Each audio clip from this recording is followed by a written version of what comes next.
So this is my red cookbook, falling to pieces. Anne Hunt and Patricia McFarland live at Somerset Retirement Village in Auckland's Flatbush. They have some thoughts about the current cost of groceries.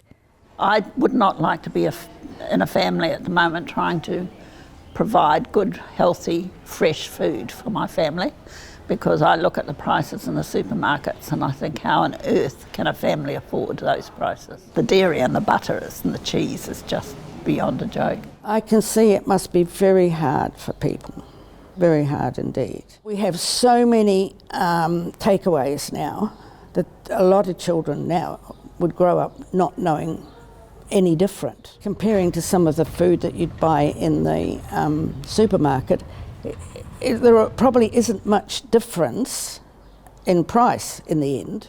Each of them have memories of food rationing when it began in 1942 and lasted until 1950. Ration books were registered with local shops and contained a page of emergency counterfoils to be used if you were away from home and unable to get butter or sugar from the local grocer. When I was going to be married, my mother bought me this red recipe book, and my job was to get her red recipe book and copy all her recipes into my book. Anne grew up in Auckland and was 5 years old when the Second World War came to an end.